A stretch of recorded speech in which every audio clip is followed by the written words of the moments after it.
The end of October is the finest time for hiking in the woods. I love the fall color in the trees and the scent of the air. The temperature is brisk but not cold, perfect for exertion on a beautiful trail. Most weekends, a group of us meet at a trailhead to explore nature and refresh our spirit in the sunshine. However, this particular weekend, everyone else had commitments for other things, and the weather was warm and bright. So I planned a solo backpacking hike to spend one night on the trail. The trail was familiar to me, having hiked it several years ago. It is a loop around and over a small mountain. I parked at the gravel parking lot at the trailhead and got an early start. The first several hours are primarily flat, crossing prairies of tall grass, where the path eventually leads into a forest of mixed pine and hardwoods. As I entered the forest, I encountered a man walking towards me down the trail. Being a weekend, I didn't think much of it. It wasn't a popular trail, but encountering another person wasn't unusual. What was unusual was that he didn't have a backpack. This was quite unusual because I was 6 hours out from the trailhead, and there was no way anyone could walk this distance without water or some food. When we were close to each other, he gave a wave, and I returned a polite wave. But because it was a remote trail and he wasn't looking like a typical hiker, I was a bit wary. As he approached closer, he asked kind of out of nowhere, "Where's your group?" In my mind, an alert went off, and I didn't know if he knew that I usually hiked with a group of friends, or if he was fishing to see if I was alone. Regardless, I was unnerved, and responded the others had taken a break and will catch me soon. I didn't want him to know that I was alone. "Very good," he replied as he passed me, still going in the opposite direction. A few hours further, I decided to make camp for the night. I went a short way off the trail, thinking I'd be safer if in fact that man had been following me. I found a secluded spot and pitched my trail tent. I had a dinner of cold cuts, bread, pre-cut carrots, and celery sticks, then crawled into my tent with my sleeping bag. I had been asleep not very long when I was awakened by the sound of footsteps. It was very clearly footsteps coming from behind my hidden campsite. I lay very still and listened as the sound moved closer and closer. The sound stopped 12 or 15 feet away on the other side of some undergrowth that shielded me from view. The sound of footsteps stopped. I didn't move, not wanting to rustle the tent in the dried leaves to look out the flap. I continued to listen, but all I could hear was my own heart pounding in my ears.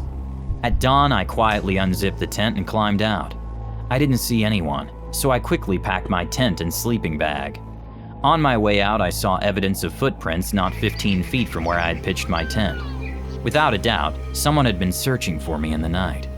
I raced to the trail, aware that someone was stalking me. When I regained the trail, I headed back toward my car in the same direction I had come, thinking if someone was trailing me, they would expect me to have continued in the same direction I was traveling yesterday. At sunset, I arrived back at my car. That week, I related my story to my hiking friends about the odd man I encountered on the trail, and the stalker who came so close to finding my tent in the dark. They said I was lucky that I wasn't robbed or murdered. I contacted the police to report the suspicious man on the trail, but there was nothing they could do.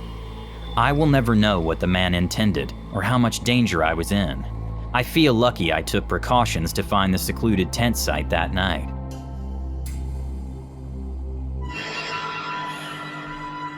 My boyfriend and I are backpackers. We chase adventure from national parks to backcountry trails in wilderness areas in Canada and the US. We have a vibe of being hippies from the 1960s. We like being off the grid and surviving off the land when possible. We do carry a cell phone and sometimes a Mac Air, since we do freelance writing. We travel in our van and work at coffee shops when needed. We live simply and aren't big social media people. On a recent adventure, we went to Arkansas to do some backcountry hiking. Arkansas is one of those states you hear very little about for hikers. Still, it has some breathtaking nature we wanted to experience. Park rules vary by park, and this park was very relaxed. There wasn't a need for a permit to camp, or even a requirement to check in. Just the basic rule, leave no trace, was about it. Our plan was for a standard 6-day backpack, 3 days in and 3 days out. Mid-trip, we followed a game trail off the marked trail, looking for a secluded camping spot. By accident, we came across a 2-person tent, camouflaged in the trees. Lots of backpackers are very social, but some are very private. We are the more social type and have had wonderful experiences camping near other backpackers. At night, we gather around a campfire, tell stories, share food, and build some pretty great friendships. My boyfriend shouted a hail to let the occupants know we were there when we were within eyeshot of the front of the tent. The flaps were zipped tight. There was no movement or return of the greeting, so we figured no one was there or didn't want to interact with us. We passed and tried to distance ourselves from the camouflage tent and where we would set up. The following morning, we continued day 5 of our hike. Late afternoon, we were off trail again, searching for our next campsite, and we stumbled again onto the camouflage tent. It was so hidden we were literally on top of it before we saw it. The tent flap was open this time, so my boyfriend called out a hello and a friendly greeting, but nothing came back. This time, my boyfriend decided to go over and peek into the open tent. I didn't like that idea because there are many stories of mountain men and recluses who want privacy and often carry guns. We were hit with a pungent stench of rotting flesh within a few yards of the tent. My boyfriend called again and told me I think we found a dead body. This gave me the creeps, and the hair on my neck stood on end.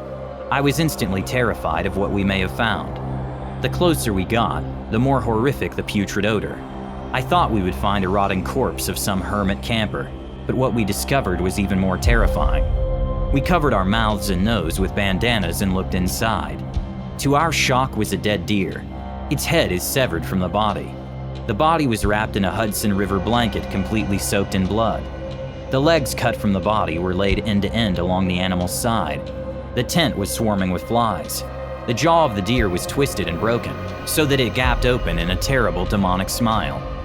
We could not stand there long as both of us were gagging and needed to vomit. We ran back to the main trail and found a place to curl up. It was already dark, and we wanted to avoid putting up our tent or building a fire to avoid being seen. We sat there the night, huddled together, afraid whoever slaughtered a deer in that tent would return, find our footprints, and track back to us. I've never been so overwhelmed with fear in my entire life. When daylight finally came, we took off at a fast pace, and several hours later, were able to report what we had found off the trail to the park ranger. He and a team with dogs took ATVs and went to investigate. We could only give an approximate location, but they assured us the dogs would find the tent.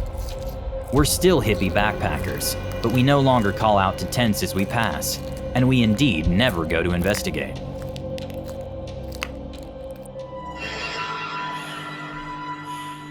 My family has a summer home. A cabin, really, that backs up to the National Forest in New Mexico. My sister and I spent all our summers there. It's cool and green in summer, and it is heaven for 2 kids from West Texas. Each summer, we spent hours hiking the trails and exploring old mining communities that no longer exist. The hiking is beautiful in the high mountains, with lakes, streams, and tons of wildlife. This story happened in the summer between my freshman and sophomore year at Arizona State University. My younger sister was still a junior in high school. Dad and Mom were working in the summer garden, so my sister and I decided to hike up to Clear Lake. It's one of our favorite lakes and favorite hikes. We had packed a picnic and water bottles with us, and we each carried a hammock to enjoy the afternoon watching the lake and relaxing. As always, Dad had us carry a sheath knife for emergencies. Be prepared, he always said. Our cabin is pretty far up the valley, so it is just a short drive to the trailhead. The Clear Lake Trail crosses another trail, where we pass a couple going up to the Overlook Peak. We went straight to go to the lake, so it was a good sign that we would have the lake to ourselves. The lake is a beautiful emerald green, and on sunny days like today, it is crystal clear, and you can see the stones on the bottom. We went to hang our hammocks in a stand of trees with a great view of the lake, and as we got to the tree line, there was this terrible smell. I don't know what a dead animal smells like, but this was the smell of a dead animal. We scanned the area, and a deer carcass had been rudely gutted and lying in its own blood. Even more gruesome was that its organs and entrails were arranged in a circle around it. But the most abhorrent thing was that the eyes of the deer had been carved out and stuck on the antlers.